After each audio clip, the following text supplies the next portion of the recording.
Guess who's back? Back again. I didn't even realize how bad it sounded until I heard myself on the headphones of how because personally I don't feel like I sound that crazy stuffy. I mean, I guess I kind of do, but in general, I don't feel like I sound stuffed up at all. I feel like I sound like $1,000,000, but I just listened back to my headphones, and to the outside person, you might be like, "Damn, Casey, you sound sick as shit," but I'm not.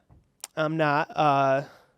Hit me earlier, but no, we're back. But you know what? I feel like that's talking about how I sound like shit's a good as time as ever to welcome back to episode 20. I swear to God, I've gotten so bad at, like, the last two episodes were back because there's just been so much going on that in terms of here, there, being back in LA, whatever. Welcome back to the Mackin Show, episode 25. I can't believe we got to episode 25. I'm going to keep saying that because I think it's been a running theme of me saying, I can't believe we got to episode whatever. I'm probably going to do that for a while because I still can't believe, like, we got to 25 episodes. Like, the last podcast I did, shout out Vito, loved that podcast. We only got to, like, 12 or 13 episodes, and then obviously I moved across the country, so it was hard to kind of keep that going. But no, it's crazy that we got to 25 episodes. I want to take it to 250 episodes and more, and so on and so forth. But no, there's been a lot I mean, I guess not a lot technically happening, but just like between going back to New York for the holidays, just like we're not even. Oh no, yeah, we're officially a week back.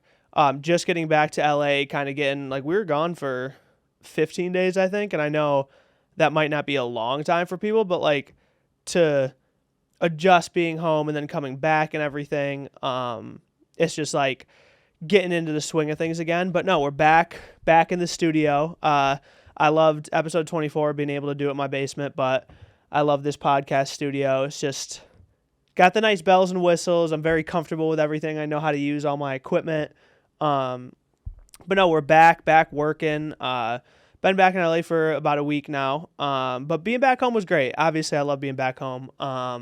Getting to see all my friends that I love and miss, my family, and just kind of being able to reset that way. Now, with like the type of work we do, there's no reset. Like you're on all the time, which is fine. But being back home gives you that little, like, when you're not working, you can truthfully just go chill. But no, it was good. I mean, and I'm at a point where most of my good friends don't live at home anymore. So it's after a certain amount of time when everyone else goes back, you're just like, oh, okay. Like, and again, love seeing my family, but they have their own schedules too. So after a little while, you're like, okay, like I want to get back. And I found myself definitely being more content with that, where if we're going to be honest, when I was in college, I went to New York City for a semester and went to school there.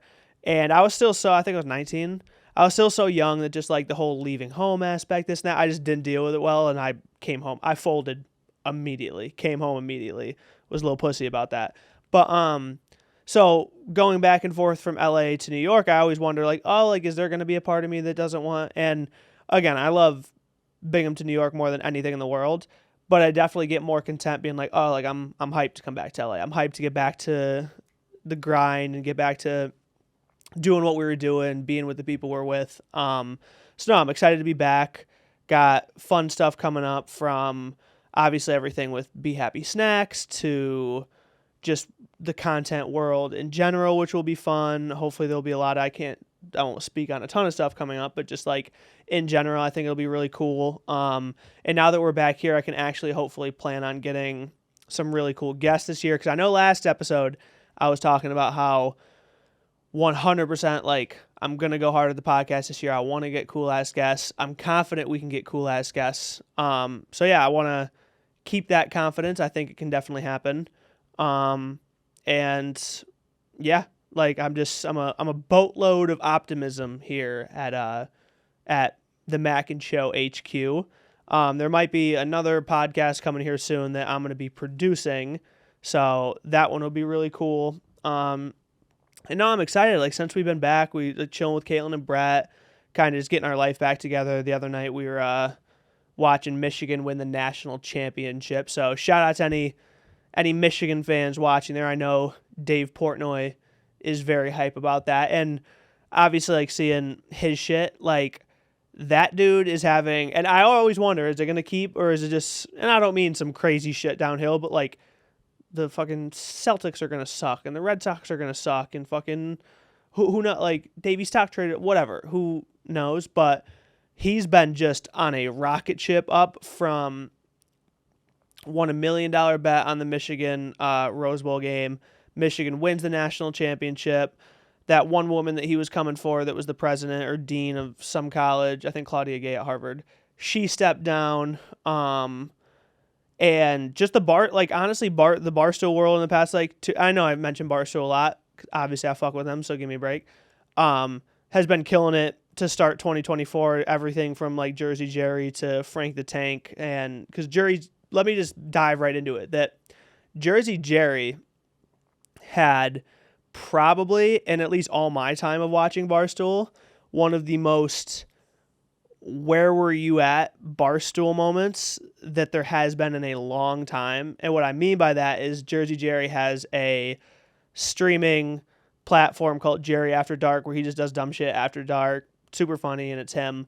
And this one was a nonstop continuous stream where at their golf simulator in Chicago, that he could not stop the stream until he got a hole-in-one on this golf simulator, which, truthfully, if you ask me if I would have ever done that, probably no, because, and I'm sure he felt the same way, but there'd be no fucking chance that I would ever get a hole-in-one. But he's got a bully heart, so Jerry did it. And it went on for, I think, 32 to 36 hours. I forget what it was, but it took the Barstool and actual real-life celebrity world sports people by storm, where it's like they even had NASCAR drivers like Denny Hamlin, real golfers like Max Homa and Brooks Koepka, like TaylorMade's account, Tom fucking Brady, all tweeting about this, telling people to go watch. And at hour 36, he hits the hole-in-one. And during those hours of him doing the stream, it was literally just one of those, like, everybody in that world was just tuned in because A, he's funny as shit, but B, it's just like, all right, is he going to do it? Like, Pebble Beach gave him a fake plaque for a hole, and I don't know if it was High Noon, but some drink company was joking with him, being like, oh, we're going to make a specialty drink out of you. But that was crazy. And then Frank the Tank, who, GOAT, if you know Barstool, I don't even need to explain to you who Frank the Tank is, went on his 100th walk in, I think it was Central Park, and easily like 100+ people showed up. So it was just a mob of people walking behind him, and it literally looked like he was parting the Red Sea while all of his followers were behind him, and it was absolutely hilarious. And then he did a walk with JJ Watt, then obviously the Portnoy bet, but Barstool's had a crazy start to 2024, hoping it just continues, the ship just keeps going. But no, that was a really funny start to 2024. I was hyped that Michigan won, honestly, where obviously, like, a little bit of a scratchy throat, my fault. I would have liked to see Washington win, but I mean, I know Washington was an underdog and whatnot, but there wasn't any, like, crazy underdog team. Sort of like when, who went to the national championship for college basketball? It wasn't BYU, but it was, I forget who it was. That was like maybe like 10 years ago. That it was like a super underdog. Like, this team's never fucking been before. Then obviously I'm going to root for that team, but like, between Michigan and Washington, I'm like, honestly, whoever won, down with that. And Michigan winning obviously gave us better content, so I was down with Michigan winning it. And it was funny that and I didn't put two and two together, that a couple people went there, in the most random box ever, at the Michigan game, had Stephen A. Smith, Derek Jeter, Travis Scott, who else was in that bowl? The Pop-Tart from the Pop-Tart Bowl. But it just had, like, the craziest, like... Sorry, yeah, it doesn't help my argument that I don't feel like shit. But just pairings of celebrity. Like, the championship was in Houston, so I get it. That's why Travis Scott was there, and Travis Scott, why not? I did not know that Jeter went to Michigan, so he was there. Stephen A. Smith is just Stephen A. Smith. And then there was one other, like, big name there, but I fucking forget who it was. But what the fuck ever. I forget who it was. But no, Michigan won, so I thought that was pretty dope. And then when we got home, got to watch all that was the Golden Globes and Joe Coy just bombing the Golden Globes, which, I mean, shit, I'm not a stand-up comedian that can go sit up there in front of Hollywood's elite and crack some jokes and shit. But, like, with the Golden Globes, right, if he wasn't available, no harm, no foul. But at the Golden Globes, like, you understand how much people look forward to Ricky Gervais hosting that and just shitting all over everything. And he's very good at it. And then you go from him to Joe Coy, like, don't get that. And he bombed, and they even like took him off of it like halfway through and was just like, oh, like, yeah, like, you're not gonna, we're just gonna have the presenters like do some funny shit. And it really went downhill at the Taylor Swift joke and the Barbie and Oppenheimer joke, and those just were not received well at all. I don't think people were offended by it. I mean, Swifties were, obviously, because you came at Taylor Swift, but like the crowd wasn't like offended by the jokes. They just didn't think they were funny, which honestly, I might rather have people offended at my jokes than just flat out thinking like that wasn't funny, you're a comedian. But then, yeah, he came out and said like he blamed his writers, did the whole like, oh, I knew about this a week in advance. Like, first off, why is it that every time someone hosts something, they find out that they're doing it like a week in advance? Like, why not book that out a long time ahead of time? And then B, why would you as a comedian like blame your writers? Like, A, you should be able to like have your own material regardless and then like run that through the proper channels of writers. But B, it's just like, why on earth would you blame them? Because they're on like a big stage like that. Like, they're going to continue to be writing for you. So maybe don't do that. But also, Joe Coy is not my demographic. Sue me, whatever.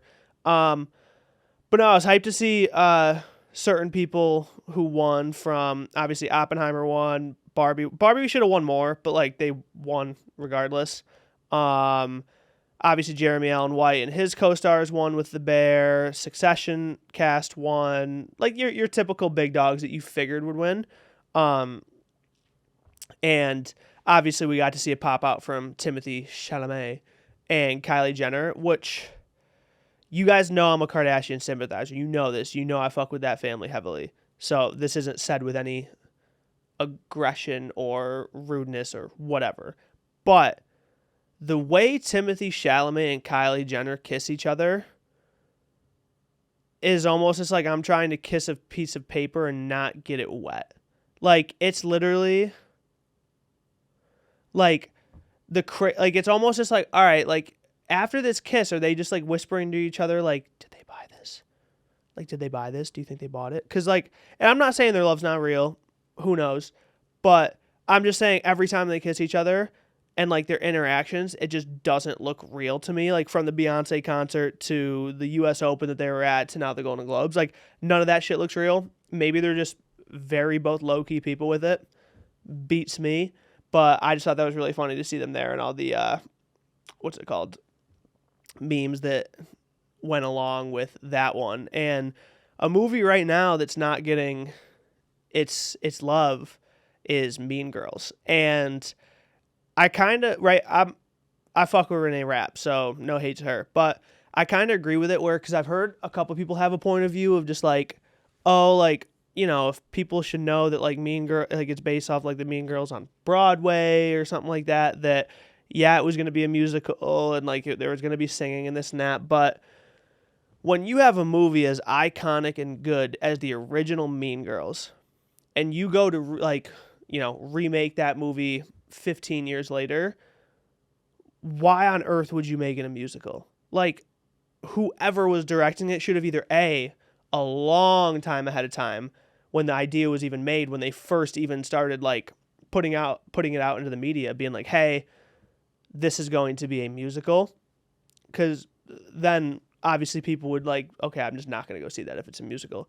But they just didn't decide to do that. And if you look at Twitter, there's a couple videos from people in theaters literally audibly gasping and like with disappointment from like there'd be a talking scene, someone would go and start singing and everyone would just go, oh, like that's got to be one of the worst things ever. If like it's one thing if someone doesn't like your movie to have videos come out of like multiple people in a movie theater just basically booing your movie, then that's not a fun time. Now, given I didn't see the movie, I'm not really a musical guy, so I'm probably not going to go see it. And I like Renee Rapp, but the original Mean Girls was iconic enough for me. Going to leave that where it's at. So I probably won't see it, but I just thought that was crazy that, what's it called? People actually legitimately booed it.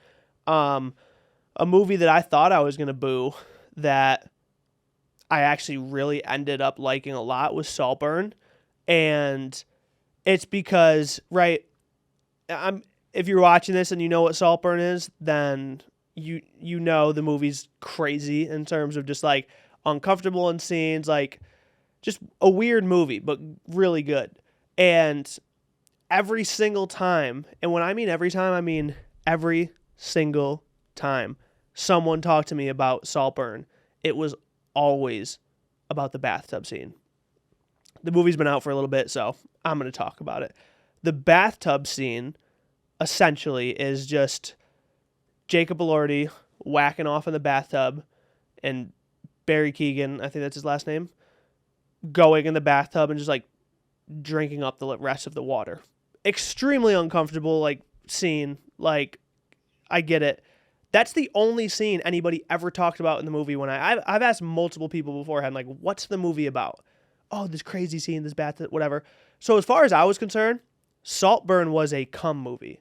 That's what that was. Like, before I watched it, I was just like, that's all I'm getting from people. That's it. Like, I'm not getting any other description of this movie. Then I went to go watch the movie. It was fucking fantastic. It was literally, like, extremely good, like, kind of the plot. There was even, like, a twist at the end. I was just like, holy shit. And for people to just describe the bathtub scene, now I get it. That's obviously that's a crazy scene in that movie.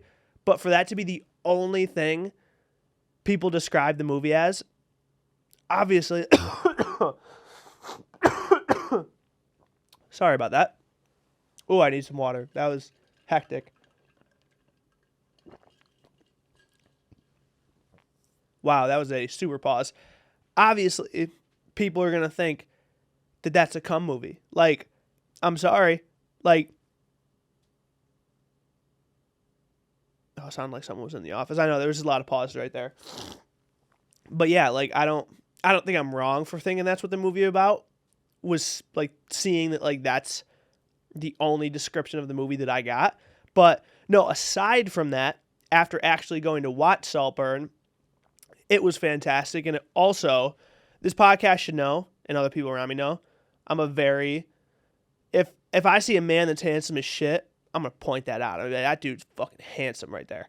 And that movie definitely solidified my opinion that Jacob Elordi is probably the most handsome actor in entertainment.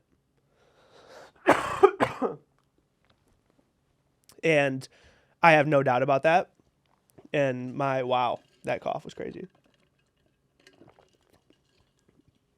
So, watching Saltburn, I already figured it because, like, from Euphoria to Priscilla to just him in magazine covers and just going about his daily life, Jacob Elordi is absolutely probably the most handsome man in entertainment. And, I mean, he's 6'5".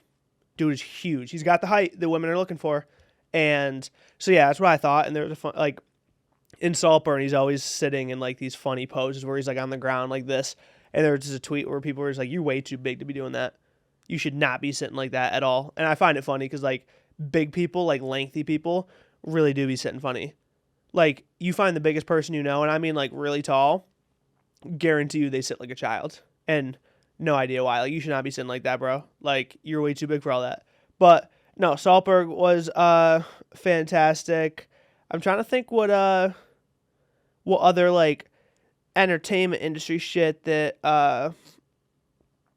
no, that was kind of really it in the movie front. And then I will say that one more is that I'm hyped because everyone always gets, like, everyone in my family or Emma, etc., always gets annoyed at me because I'm really hard to get gifts for. It's because usually, like, we went over this already, like, in one, where shit I want is just, like, sometimes like too expensive. I can't ask for that. So it's like I'm just like, yo, give me socks. Seems easy enough. And I finally have shit that A, I want, and B, I can't wait for, where Shane Gillis is finally doing a stand-up routine in LA. He's doing two, actually. He's doing one at the Kia Forum, and he's doing one at the Greek Theater. And because he's part of the Netflix is a joke, because now he's on the Netflix roster. And I cannot wait, because this podcast knows how much I fuck with Shane Gillis. He's one of the white whales for people I want to get on this podcast, for me and him just to go nonstop with his fucking facial expressions and shit. So I'm really happy about that. And I guess it's been like very mildly marketed, nothing crazy, but I guess Tom Brady's having a roast hosted by Jeff Ross, and Jeff Ross is like, no, we're going back to the old roast ways, which is crazy. So I'm very hyped about that, to finally see Shane Gillis do stand-up. And that actually brings up one more point about the Golden Globes. This is the first year, which thank God, because like it definitely deserves it, that they have a new category of the best stand-up special of the year, which that should have been a thing in the Golden Globes or some award show for a while.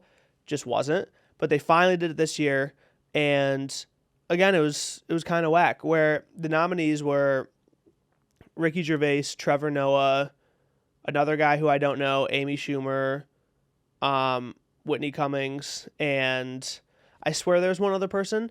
And they were just picking like your typical like up there people who have been in a movie or two, or what, that type of shit. Like there was no Shane Gillis, there's no Tom Segura, there was no even fucking Burt Kreischer, like people like that. And I'm just like, kind of dropped the ball. Like Shane Gillis by a long shot. I know I sound like I'm just necking him right now, but Shane Gillis by far had the best stand-up special of the year.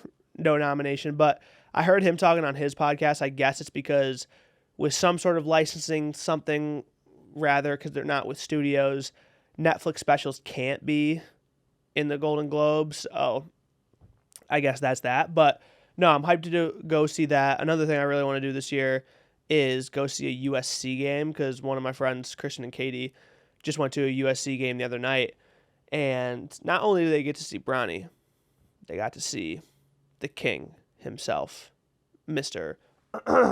King James, because they didn't meet him, but like he was sitting courtside watching Bronny, obviously, because depending on what USC game you go to, that's like you're getting 2 for 1 right there. Like I honestly would pay to go chill with LeBron. Well, I'm acting like I would ever go to a USC game and just end up chilling with LeBron, so maybe not that, but I would pay to be in the same place as LeBron. Thank you very much. And to be able to go watch Bronny, which would be really fucking cool. And then to be also in the same presence as LeBron James, like that dude that he sat next to that had the face like, that'd be me. I'd probably be crying, low-key, if LeBron sat next to me. If I was in LeBron's presence, I would cry, which is crazy. But no, I really, really want to go see a USC game. I think that'll be fun. Hopefully, if I'm in town, I want to take my brother Nate. Fuck you, Nate. To a USC game, just because I know we'd all like that shit, and we're all big Bron guys in our group. Thank you very much. Obviously, everyone's got their MJ, their Kobe, Bron. My group of friends, all big Bron guys. We're LBJ, King James, forever. So that's what type of time we're on. But no, and then we're actually going to the Greek Theater because for Christmas I got because I was just thinking of like one last gift where I was like, what the fuck? Like, because I got the shit that she wanted, and I was like, all right, what's like one last little like filler fun gift? Like some shit we can go do. Like, and obviously, like, you see me, I'm not walking around with cash. Like, I can't just like, yo, we're going to go to Aspen for a nice weekend. Like, let's be real. And I was like, all right, what's like something fun around LA we could do? So obviously she's obsessed with Renee Rapp, and she also loves, yo, my voice is crazy right now. Loves Renee Rapp, and then there's one other person, but I forget who it was that I looked up. I think it might have been Nessa, because Nessa would have been cool to watch, but I just wanted to look up concerts. Renee Rapp wasn't anywhere in the U.S., and then, boom, ding ding, Madison Beer pops up. That was gross, I apologize, but it needed to happen. And then Madison Beer pops up, and I was like, oh, like, I know Madison Beer. I know some of her songs. I need to know more of her songs, but I was like, oh, that'd be kind of a fun one to go do. So she's at the Greek Theater, and I think it's in June. I want to say I got to go back and look at the tickets, June or July, but we're going to a Madison Beer concert. I think it'll be cool because, funny enough, I don't know Madison from music as much. Like, again, I know that she's a musician, very talented. I've heard her sing, but, like, the most I've ever seen her and stuff were always David Dobrik vlogs or, like, that type of thing. So I knew Madison from, like, that aspect and always thought she was cool, but I was like, oh, like, I'm hyped to be able to actually go see, like, her in concert. So shout out Madison Beer. We're coming to see you June or July, maybe August. I got to look at the tickets. I don't remember. But I think that one will be really, really cool. And no, I'm just trying to think of, like, kind of really what's been going on more here recently. I've definitely became a bigger pussy in certain sense as I've gotten older. And I've known this because at first I thought it just was straight at water. And I was just like, oh, like, I used to be someone with, like, when we go in the ocean when we were younger, I was just like, yeah, I don't care. I'll swim wherever. Like, fuck you, shark, or, like, whatever's down there. Don't care. Walking everywhere, doing everything. And as years got older, I'm like, yeah, nah. Give me a lake. Like, you guys can keep the ocean. I'm good on that. Or, like, I'll stand in, like, the very closeness to the beach of the ocean. And then I got scarier. Now, I used to never have a problem with planes. I swear, like, it was not this bad all day. And now that I'm in the podcast room, it's getting bad. But now that I'm on planes, turbulence scares the shit out of me even more than it did when I was younger, which is crazy. Because I was, like, well, I guess not crazy, but I was never scared of turbulence like that. And as I've gotten older, I fucking hate it. Now, given I don't know too many people out there that, like, sit here and will scream from the rooftops, like, I love turbulence, but I used to not care from it. Now, I'm just like, yo, I hate this, this needs to stop. And my uncle's a pilot, and he's kind of giving me all the know-how. Hold up. Oh. I just don't get why that was so bad. Gave me all the know-how, like, turbulence. You're fine with turbulence, okay? Let's just knock on wood a little bit. But yeah, I've just definitely became a little more pussy when it comes to turbulence and shit like that. And I'd say those are the two biggest ones, is the water and turbulence, which I guess are, like, pretty common. So, I mean, not to say they're not. All right, like, I'm actually annoyed right now because this scratchy throat is annoying the shit out of me right now. Because when I originally came into this podcast, now it's going to sound like I'm lying because I sat in this room and I said, I feel fine. I might sound like shit. I feel fine. I still do feel fine. Like, yes, I know. I'm sure, and I'll listen to this back. I'm sure as this podcast has gone on, I've probably sounded like even more shit going on. But I swear, like, I feel good. I just, like, out of no, and this runny nose and, like, stuffy nose I've had for the last week. This cough, this like, little scratchy throat has happened in the last, like, 20 minutes. Now, that's something that I will say, too, is that the last 3 years, and it's only happened since we've lived in LA, and I don't know why that is, but the first week, and it's 3 years in a row, never happened before. The first week we get back into LA after New Year's, like when we come back to LA, I get sick as a dog. Like, not, all right, that was a huge exaggeration, but I don't take sickness well because I usually just never get sick. So to anybody else, it's just like a pretty, like, bad cold. But me, it knocks me the fuck out. Like yesterday, I don't take naps ever. I took a nap for like 4 hours in the middle of the day, like middle of the work day, which I was annoyed about, but I just, like, had not felt that bad in a while. And it's only been these 3 years because I will say over my 21 years, I was really never, like, a sick person. Like, the worst thing that would happen would be something like a stuffy nose. That was it. Like, I never get sick, even, like, throwing up, this and that, none of that. Like, I just never got sick. And once I hit, like, 22, I'd start, nothing crazy, like maybe like once a year I would just get like a really bad cold, but still it never happened before. And I'm the equivalent of, like, if I have a bad cold, you're going to have to take care of me like a baby. Like, you're going to have to, like, check on me and this and that. Because, like, I'm a pussy. There's another one. When it comes to having, like, a really bad cold, I do not deal with it well. So, hopefully, I had my flu shot. We're all good on that. Got all my COVID shots. I'm Mr. Vaccine over here. So hopefully that'll be good. I've been taking my wellness shots. And yeah, hopefully 2024 will be more of a year of health. Not gonna lie.